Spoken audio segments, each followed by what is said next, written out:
हर महीना वैन के 800 रुपए बचाने के लिए हम लोगों ने साइकिल से स्कूल जाना चालू कर दिया था। ये हो गई।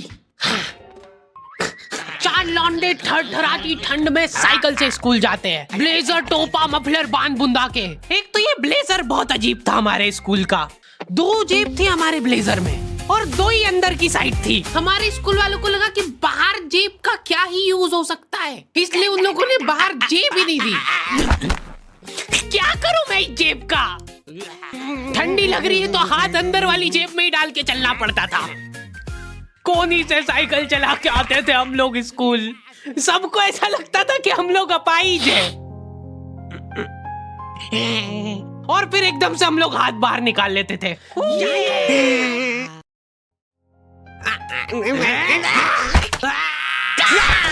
मजाक बना के रख दिया डिसेबिलिटी को।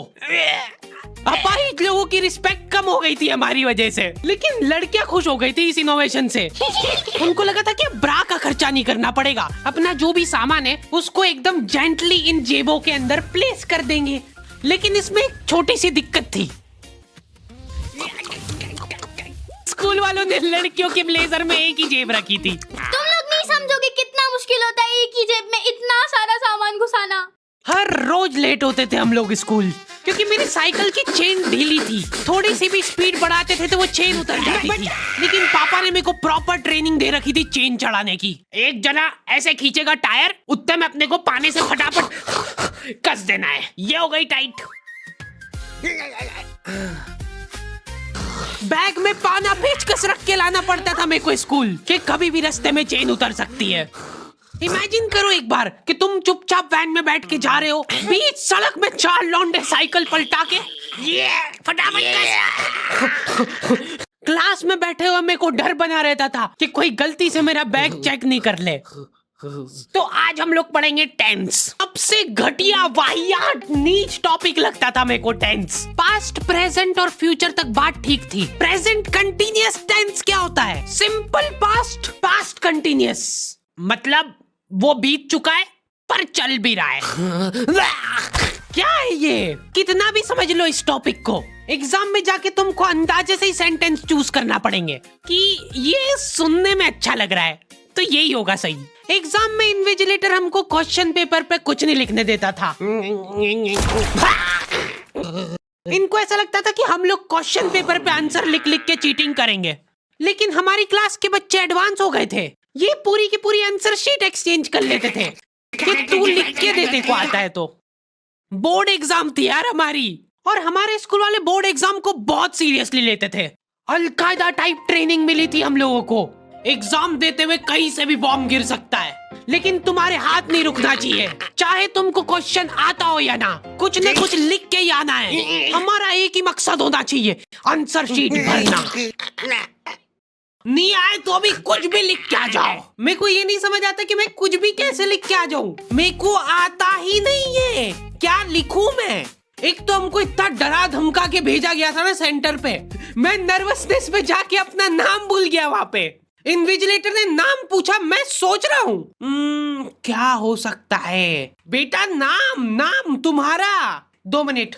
हाँ हेलो मम्मी, मेरा नाम क्या है? बोर्ड एग्जाम के नाम पे इतना डरा दिया था ना स्कूल वालों ने हमको, अच्छों का मुंह निकल जाता है टट्टी के साथ मिक्स होके। तुम लोगों का एक सेंटर आएगा जिसके चारों तरफ सैनिक तैनात रहेंगे। बिना एडमिट कार्ड के वहाँ पे आसपास भी भटकते हुए मत दिख जाना, जिंदा जला देंगे वो लोग। और अगर चीटिंग करते हुए पकड़ा गए तो ना तो तुम हमको जानते हो ना हम तुमको जानते हैं। हम लोग एग्जाम वाले दिन सेंटर पहुंचे तो बच्चों से ज्यादा सिक्योरिटी थी वहाँ पे। आज तक इतनी सिक्योरिटी मैंने एयरपोर्ट पे भी नहीं देखी थी। आर्मी वगैरह खड़ी थी वहाँ पे टैंक लेके। वो सिक्योरिटी वाले एक एक रबड़ का रैपर निकाल के देख रहे थे कि उसके पीछे तो नहीं लिख के लाया कुछ।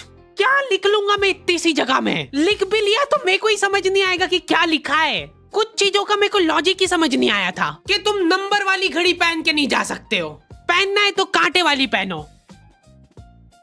उनको शायद शक हो गया था कि ये सारे लोग एक साथ कोऑर्डिनेशन करके बम नहीं फोड़ दे। उधर एक बच्चे की घड़ी का अलार्म बज गया और वो बजता भी बॉम्ब के टाइमर जैसा है।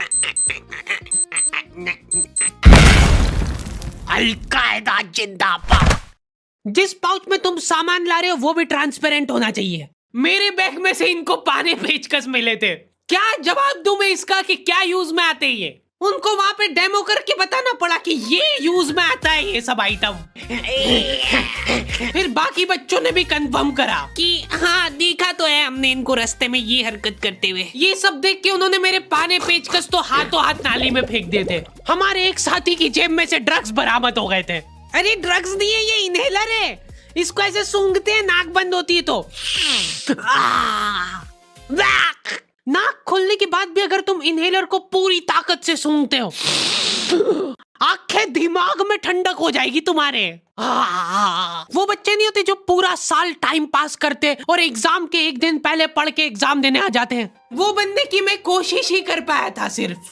मैंने सोचा था आखिरी रात मेरी है, रात भर मैं पूरा सिलेबस चाट जाऊंगा, पर मैं एग्जाम के एक दिन पहले ही बीमार पड़ गया। सर्दी हो गई मेरे को, तो मैंने सोचा ठीक है अभी थोड़ा रेस्ट करते, सुबह उठ के पढ़ाई करेंगे।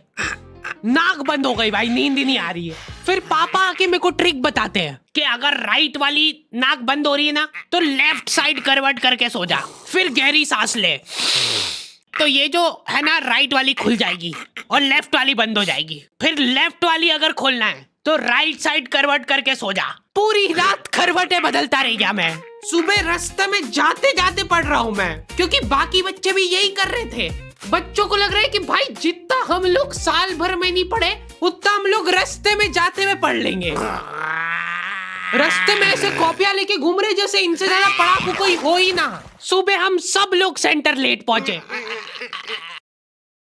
क्योंकि साइकिल की चेन उतर गई थी, तो रास्ते में वो कर रहे थे। और क्वेश्चन पेपर भी लेट हो गया था उस दिन। क्वेश्चन पेपर Z+ सिक्योरिटी के साथ आता था। 10 बॉडीगार्ड लेके आते थे एक जरा सा पार्सल।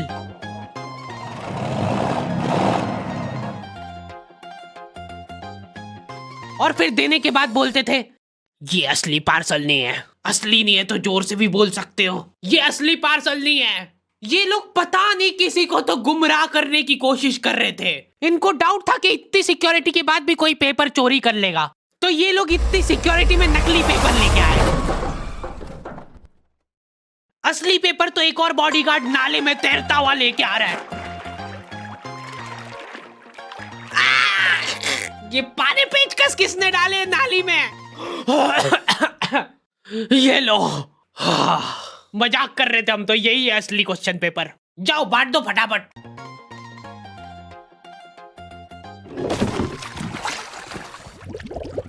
ये अपना आपस में एक दूसरे को गुमराह कर रहे थे। एक बार बस सोच के देखो कि ये सारी हरकतों के बाद भी अगर पेपर लीक हो गया, सोचो एक आदमी टेलीग्राम पे क्वेश्चन पेपर बेचने लग गया था, वो भी एग्जाम के महीने भर पहले से, तब तक क्वेश्चन पेपर बना भी नहीं था। तो अब जो आदमी हमारा क्वेश्चन पेपर सेट करने बैठा, उसने सोचा कि उसका काम इजी हो सकता है, क्यों ना थोड़ा सा स्मार्ट वर्क कर लिया जाए। उसी ने सबसे पहले वो फेक क्वेश्चन पेपर खरीदे और वैसे के वैसे चेप दिए। जिसने पेपर लीक करा था वो खुद सोच में पड़ गया कि ये कैसे हो गया।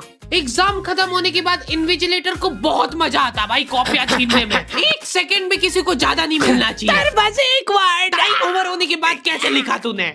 एक बच्चे ने खुद से कॉपी दे दी तो इनको डिसरिस्पेक्टफुल महसूस हो गया था। उसको वापस से कॉपी दे दी कि लिख ले थोड़ी देर और। जैसे लिखने लगा वापस छीन ली।